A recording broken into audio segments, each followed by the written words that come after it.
ನಮಸ್ಕಾರ ವೀಕ್ಷಕರೇ. ಫ್ರೀಬೀಸ್ ಹಾಗೂ ಓಲೈಕೆ ರಾಜಕೀಯವೇ ಟ್ರೆಂಡ್ ಆಗಿರೋ ಹೊತ್ತಲ್ಲಿ ಅದೆಲ್ಲ ಬ್ಯಾರಿಯರ್ ಗಳನ್ನ ದಾಟಿ ಮಹಾರಾಷ್ಟ್ರದಲ್ಲಿ ಲ್ಯಾಂಡ್ ಸ್ಲೈಡ್ ವಿಕ್ಟರಿ ಗಳಿಸಿರೋ ಮಹಾಯುತಿ ಕಡೆಯಿಂದ ಹೊಸ ಕ್ರಾಂತಿ ಶುರುವಾಗಿದೆ. ಫ್ರೀಡಮ್ ಆಫ್ ರಿಲಿಜಿಯನ್ ಅನ್ನೋ ಬಿಲ್ ಒಂದನ್ನ ಸಿಎಂ ಫಡ್ನವೀಸ್ ಸರ್ಕಾರ ಪಾಸ್ ಮಾಡಿದೆ. ಈ ಬಿಲ್ ಏನು, ಇದರಲ್ಲಿ ಏನೇನಿದೆ ಅಂತ ನೋಡ್ತಾ ಹೋದ್ರೆ ಒಂದಷ್ಟು ಜನರಿಗೆ ಅಪಾರ ಆನಂದ ಆಗುತ್ತೆ, ಇನ್ನೊಂದಷ್ಟು ಜನರಿಗೆ ವಿಲ ವಿಲ ಎನ್ನಿಸೋ ಅನುಭವ ಆಗುತ್ತೆ. ಈ ಬಿಲ್ ಬಗ್ಗೆ ಸಂಪೂರ್ಣ ತಿಳಿದುಕೊಂಡಿರುವವರು ಭಾರತದ ಪ್ರತಿ ರಾಜ್ಯದಲ್ಲೂ ಇದು ಬಹಳ ಅತ್ಯಗತ್ಯವಾಗಿದೆ, ಎಲ್ಲ ಕಡೆ ಜಾರಿ ಆಗಲೇಬೇಕು ಅನ್ನೋ ಅಭಿಪ್ರಾಯವನ್ನ ವ್ಯಕ್ತಪಡಿಸ್ತಾ ಇದ್ದಾರೆ. ಏನು, ಈ ಬಿಲ್ ಯಾವ ಧರ್ಮದ ವಿರುದ್ಧವೂ ಅಲ್ಲ ಅನ್ನೋದನ್ನ ಕ್ಲಿಯರ್ ಮಾಡಿರೋ ಸಿಎಂ ದೇವೇಂದ್ರ ಫಡ್ನವೀಸ್ ಯಾಕೆ ಇದು ಮುಖ್ಯವಾಗಿತ್ತು ಅನ್ನೋದನ್ನ ಹೇಳಿದ್ದಾರೆ. ಇದು ಬದಲಾಗ್ತಾ ಇರೋ ಭಾರತದಲ್ಲಿ ಮಾಸ್ಟರ್ ಸ್ಟ್ರೋಕ್ ಎನ್ನಿಸ್ಕೊಳ್ತಾ ಇದೆ. ಇದರ ಬಗ್ಗೆ ಕಂಪ್ಲೀಟ್ ಡೀಟೇಲ್ಸ್ ಕೊಡ್ತೀವಿ. ಈ ವಿಡಿಯೋವನ್ನ ತಪ್ಪದೆ ಕೊನೆ ತನಕ ನೋಡಿ. ಅದಕ್ಕೂ ಮುನ್ನ ಮೀಡಿಯಾ ಮಾನ್ಸ್ಟರ್ ಚಾನೆಲ್ ನ ತಪ್ಪದೆ ಸಬ್ಸ್ಕ್ರೈಬ್ ಮಾಡಿ.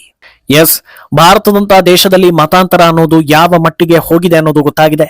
ಇಡೀ ಜಗತ್ತಲ್ಲೇ ಯಾರಿಗೂ ಸಮಸ್ಯೆ ಮಾಡದ ಎಲ್ಲಾ ರೀತಿಯ ಸ್ವಾತಂತ್ರ್ಯ ಇರೋ ಧರ್ಮ ಅಂದ್ರೆ ಅದು ಹಿಂದೂ ಧರ್ಮ ಅನ್ನೋದನ್ನ ಸಾಮಾನ್ಯ ಜ್ಞಾನ ಇರುವವರು ಹೇಳ್ತಾರೆ. ಅದೇ ರೀತಿ ಪ್ರಪಂಚದಲ್ಲಿ ಹಿಂದೂ ಧರ್ಮವನ್ನ ಟಾರ್ಗೆಟ್ ಮಾಡೋ ರೀತಿ ಇನ್ಯಾವ ಧರ್ಮವನ್ನು ಟಾರ್ಗೆಟ್ ಮಾಡೋದಿಲ್ಲ. ಅದರಲ್ಲೂ ಸನಾತನ ಧರ್ಮ ಹುಟ್ಟಿದ ಜಾಗದಲ್ಲೇ ದೊಡ್ಡ ಮಟ್ಟದಲ್ಲಿ ಟಾರ್ಗೆಟ್ ಆಗ್ತಾ ಇದ್ರು. ಹಿಂದೂಗಳು ಬುದ್ಧಿಹೀನರಾಗಿರೋದ್ರಿಂದ ಅದನ್ನ ಸದೆ ಬಡಿಯೋದಕ್ಕೆ ಆಗ್ತಾ ಇಲ್ಲ ಅನ್ನೋದನ್ನ ನೀವು ಒಪ್ತೀರಾ, ನಾವು ಒಪ್ಲೇಬೇಕು. ಆದ್ರೆ ಹಿಂದುತ್ವದ ಹೆಸರಲ್ಲಿ ಇಷ್ಟು ದೊಡ್ಡ ಬಲವನ್ನ ಜನರು ಕೊಟ್ಟಿರುವಾಗ ನಾವು ಒಪ್ಪಿಕೊಂಡು ಕೂರೋದಕ್ಕಾಗೋದಿಲ್ಲ, ರಿಪೇರಿ ಮಾಡಲೇಬೇಕು ಅಂತ ಮಹಾರಾಷ್ಟ್ರದ ದೇವೇಂದ್ರ ಫಡ್ನವೀಸ್ ಸರ್ಕಾರ ಒಂದು ನಿರ್ಧಾರವನ್ನ ಕೈಗೊಂಡಿದೆ. ಅದೇ freedom of religion bill. This is nothing but anti conversion bill. ಮೊದಲಿಗೆ ಈ ಬಿಲ್ ಅಡಿಯಲ್ಲಿ ಯಾವುದನ್ನ ತಪ್ಪು ಅಂತ ಪರಿಗಣಿಸಲಾಗುತ್ತೆ ಹಾಗೂ ಅದಕ್ಕೆ ಶಿಕ್ಷೆಗಳು ಹೇಗಿವೆ ಅನ್ನೋದನ್ನ ತಿಳಿಸಿ ಬಿಡ್ತೀವಿ. ಯಾರಾದ್ರೂ ಪ್ರೀತಿ ಹಾಗೂ ಮದುವೆ ಆಸೆ ಹುಟ್ಟಿಸಿ ಮತಾಂತರಕ್ಕೆ ಯತ್ನಿಸಿದ್ರೆ ಆ ವ್ಯಕ್ತಿಗೆ 1 ಲಕ್ಷ ರೂಪಾಯಿ ಫೈನ್ ಹಾಗೂ 7 ವರ್ಷಗಳ ಕಾಲ ಜೈಲು ಶಿಕ್ಷೆ. ಒಂದು ವೇಳೆ ಅಪ್ರಾಪ್ತರನ್ನ, ಮಾನಸಿಕವಾಗಿ ಸ್ವಲ್ಪ ಕುಗ್ಗಿರುವವರನ್ನ, SC/ST ಸಮುದಾಯಕ್ಕೆ ಸೇರಿರುವವರನ್ನ ಟಾರ್ಗೆಟ್ ಮಾಡಿ ಮತಾಂತರ ಮಾಡೋದಕ್ಕೆ ಯತ್ನಿಸಿದ್ರೆ 7 ವರ್ಷಗಳ ಕಾಲ ಜೈಲು ಶಿಕ್ಷೆ ಜೊತೆಗೆ ಸುಮಾರು 5 ಲಕ್ಷ ರೂಪಾಯಿ ತನಕ ದಂಡ ವಿಧಿಸಲಾಗುತ್ತೆ ಅನ್ನೋದನ್ನ ಹೇಳಿದ್ದಾರೆ. ಏನು, ಇದೆಲ್ಲವನ್ನ ದಾಟಿ ಇನ್ನೂ ಒಂದು ಹಂತ ಮುಂದಕ್ಕೆ ಹೋಗಿ ಸಾಮೂಹಿಕ ಮತಾಂತರದ ಪ್ರಯತ್ನಗಳು ನಡೀತು ಅಂದ್ರೆ ಅದಕ್ಕೂ ಕೂಡ 7 ವರ್ಷ ಜೈಲು ಶಿಕ್ಷೆ ಜೊತೆಗೆ ಸುಮಾರು 5 ಲಕ್ಷ ರೂಪಾಯಿಗಳ ದಂಡ ವಿಧಿಸಲಾಗುತ್ತೆ. ಇಷ್ಟಾದ್ಮೇಲೂ ಬುದ್ಧಿ ಬಾರದೆ ಪದೇ ಪದೇ ಇಂಥದ್ದೇ ಕೆಲಸದಲ್ಲಿ ತೊಡಗುವವರಿಗೆ 5 ಲಕ್ಷ ದಂಡದ ಜೊತೆಗೆ 10 ವರ್ಷಗಳ ಕಾಲ ಜೈಲು ಶಿಕ್ಷೆ ಅನ್ನೋದನ್ನ ಈ ಬಿಲ್ ನಲ್ಲಿ ಹೇಳಲಾಗಿದೆ.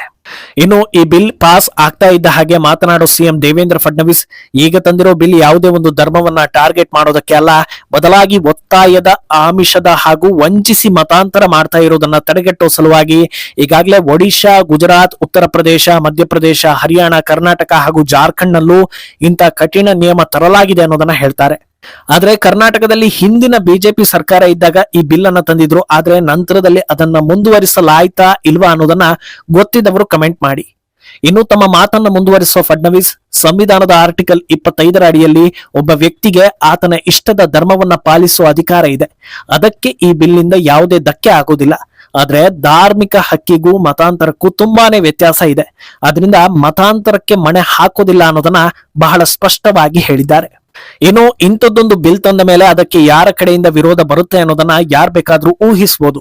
ಆದ್ರೆ ಈ ಬಗ್ಗೆ ಇನ್ನೂ ಸ್ಪಷ್ಟನೆ ನೀಡೋ ದೇವೇಂದ್ರ ಫಡ್ನವೀಸ್, ಪ್ರೀತಿ, ಪ್ರೇಮ, ಮದುವೆ ನೆಪದಲ್ಲಿ ಮತಾಂತರ ಹಾಗೂ ಯುವತಿಯರು ನಂತರದಲ್ಲಿ ಜೀವನ ಹಾಳು ಮಾಡ್ಕೊಳ್ತಾ ಇರೋ ಸಾಕಷ್ಟು ಪ್ರಕರಣಗಳು ದಾಖಲಾಗಿವೆ.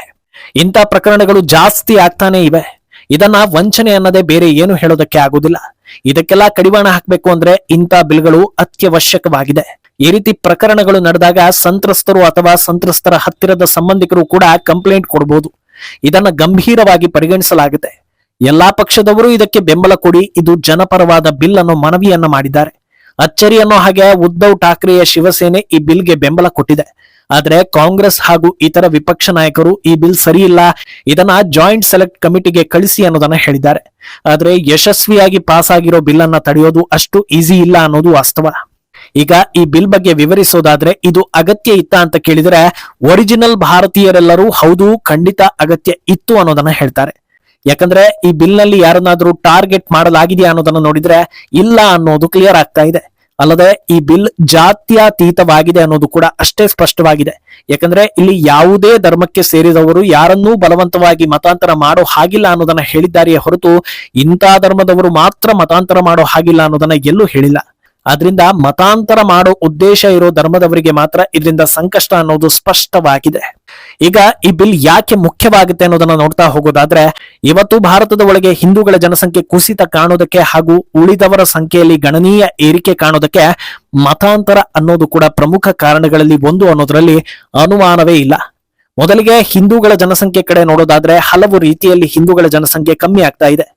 ಪ್ರಮುಖವಾಗಿ ಎಡಚಿಂತನೆ ಹಾಗೂ ಸೆಕ್ಯುಲಾರ್ ಮೈಂಡ್ ಸೆಟ್ ಅನ್ನ ಕೇವಲ ಹಿಂದೂಗಳು ಮಾತ್ರ ಅಳವಡಿಸಿಕೊಳ್ತಾ ಇರೋದು. ಎಷ್ಟು ಜನರ ಜೊತೆಗೆ ಬೇಕಾದ್ರೂ ಇರ್ಬೋದು, ಅದು ನಮ್ಮಿಷ್ಟ ಅನ್ನೋದನ್ನ ಸ್ವಾತಂತ್ರ್ಯ ಅಂತ ಭಾವಿಸ್ತಾ ಇರೋ ಜನರು ಎಷ್ಟು ಜನರ ಜೊತೆ ಬೇಕಾದ್ರೂ ಇರೋದನ್ನ ಧರ್ಮ ತಡಿತಾ ಇಲ್ಲ. ಹಾಗೆ ಇದ್ರೆ ಬರಬಾರದ ರೋಗ ಬರುತ್ತೆ, ಇದು ವಿಜ್ಞಾನಕ್ಕೆ ಸಂಬಂಧಪಟ್ಟಿದ್ದು ಅನ್ನೋದನ್ನ ಅರ್ಥ ಮಾಡಿಕೊಳ್ಳದಷ್ಟು ಬುದ್ಧಿವಂತರಾಗ್ತಾ ಇದ್ದಾರೆ.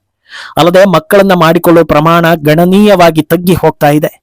ಈ ಹೊತ್ತಲ್ಲಿ ಮತಾಂತರ ಇದಕ್ಕೆ ವೇಗವನ್ನ ಕೊಡ್ತಾ ಇದೆ. ಪ್ರೀತಿ ಹೆಸರಲ್ಲಿ ಮತಾಂತರ ಮಾಡೋ ಮುನ್ನ ನಿನ್ನ ನಂಬಿಕೆ ನಿನ್ನದು, ನನ್ನ ನಂಬಿಕೆ ನನ್ನದು, ನಿನ್ನಿಷ್ಟ ಬಂದ ಹಾಗೆ ನೀನಿರು, ನನ್ನಿಷ್ಟದಂತೆ ನಾನಿರ್ತೀನಿ ಅನ್ನೋ ಮಾತನ್ನ ಹೇಳಿಬಿಟ್ರೆ ಸಾಕು, ಭಾರತೀಯ ಹೆಣ್ಣು ಮಕ್ಕಳಿಗೆ ಇನ್ನಿಲ್ಲದ ಅನುರಾಗ ಮೂಡಿ ಬಿಡುತ್ತೆ. ಆದ್ರೆ ಒಂದು ಸಲ ಮದುವೆ ಆದ್ಮೇಲೆ ನಿನ್ನಿಷ್ಟ ನನ್ನಿಷ್ಟ ಎಲ್ಲ ಬದನೆಕಾಯಿ, ನೀನ್ ಹೀಗೆ ಇರಬೇಕು, ಇರೋ ಹಾಗಿದ್ರೆ ಇರು, ಇಲ್ಲ ಅಂದ್ರೆ ಹೊರಡು ಅನ್ನೋ ಮಾತು ಬರುತ್ತೆ. ಈ ಗ್ಯಾಪ್ ನಲ್ಲಿ ಒಂದಷ್ಟು ಮಕ್ಕಳಾಗ್ಬಿಟ್ಟಿರುತ್ತೆ.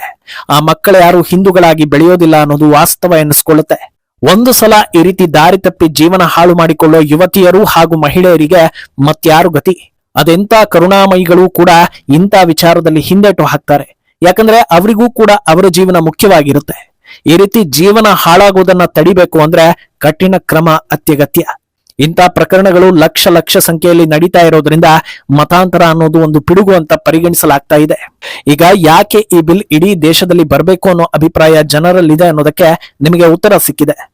ಅಂದಹಾಗೆ ಇಲ್ಲಿ ಗಮನಿಸಬೇಕಾದ ಅಂಶ ಏನಂದ್ರೆ, ನಾವಾಗ್ಲೇ ಹೇಳಿದ ಹಾಗೆ ಹಿಂದೂ ಧರ್ಮದಲ್ಲಿ ಇರೋ ಫ್ರೀಡಮ್ ಬೇರೆ ಯಾವ್ದು ಧರ್ಮದಲ್ಲಿ ಇಲ್ಲ ಅನ್ನೋದು. ನೀನು ದೇವರನ್ನ ನಂಬೋದಕ್ಕೂ ಇಲ್ಲಿ ಅವಕಾಶ ಇದೆ. ದೇವರ ಮೇಲೆ ನಂಬಿಕೆ ಇಲ್ಲ, ನಾಸ್ತಿಕ ಆಗ್ತಿ ಅಂದ್ರೆ ಅದಕ್ಕೂ ಕೂಡ ಅವಕಾಶ ಇದೆ. ಮರ್ಯಾದೆ ಬಿಟ್ಟು ನಿನ್ನ ಧರ್ಮದ ಬಗ್ಗೆ ನೀನು ಕೆಟ್ಟದಾಗಿ ಮಾತನಾಡಿದ್ರು ಯಾರು ಅದನ್ನ ಸೀರಿಯಸ್ ಆಗಿ ಪರಿಗಣಿಸೋದಿಲ್ಲ. ನಿನಗೂ ಬದುಕೋದಕ್ಕೆ ಅವಕಾಶ ಕೊಡ್ತಾರೆ. ಇಷ್ಟು ಫ್ರೀಡಮ್ ಸಿಕ್ಕಿದ್ಮೇಲೂ ಕೆಲವರು ದಿನ ಬೆಳಗಾದ್ರೆ ಹಿಂದೂ ಧರ್ಮದ ವಿರುದ್ಧವೇ ಮಾತಾಡ್ತಾರೆ. ಅದಕ್ಕೂ ಕಾರಣಗಳಿವೆ, ಯಾಕಂದ್ರೆ ಅವರ ಜೀವನ ನಡಿಬೇಕಲ್ಲ ಅನ್ನೋದು ಕೂಡ ಸತ್ಯ. ಆದ್ರೆ ಇದೆಲ್ಲದರಿಂದ ಆಚೆಗೆ ಬಲವಂತ ಮತಾಂತರದಿಂದ ತಪ್ಪಿಸಿಕೊಳ್ಳೋದಕ್ಕೆ ಹೆಣ್ಣು ಮಕ್ಕಳು ಅಥವಾ ಇತರೆ ಜನರು ಹುಷಾರಾಗಿರ್ಬೇಕು ಅನ್ನೋದು ಕೂಡ ಅತ್ಯಂತ ಮುಖ್ಯ ವಿಚಾರ. ಯಾರದ್ದೋ ಮಾತಿಗೆ ಮರುಳಾಗ್ತೀರಿ ಅಂದ್ರೆ ನಿಮ್ಮ ತಲೆಯಲ್ಲಿ ಏನಿದೆ ಅನ್ನೋ ಪ್ರಶ್ನೆ ಮೊದಲು ಹುಟ್ಟುತ್ತೆ. ನಂತರ ಬೇರೆಯವರನ್ನ ದೂರೋದ್ರಲ್ಲಿ ಅರ್ಥ ಇದೆ. ನಿಮ್ಮನ್ನೇ ನೀವು ಕಂಟ್ರೋಲ್ ಮಾಡಿಕೊಳ್ಳುವಷ್ಟು ಪ್ರಬುದ್ಧರಾಗಿಲ್ಲ ಅಂದ್ರೆ ಯಾರನ್ನ ದೂರಿ ಏನು ಪ್ರಯೋಜನ ಅನ್ನೋದು ವಾಸ್ತವ.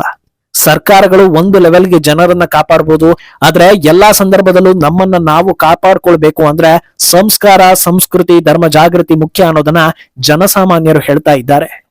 ಮುಂದೇನಾಗುತ್ತೆ ಅನ್ನೋದನ್ನ ಕಾದು ನೋಡ್ಬೇಕು. ಈ ಬಗ್ಗೆ ನಿಮ್ಮ ಅಭಿಪ್ರಾಯವನ್ನ ತಪ್ಪದೆ ಕಮೆಂಟ್ ಮೂಲಕ ತಿಳಿಸಿ.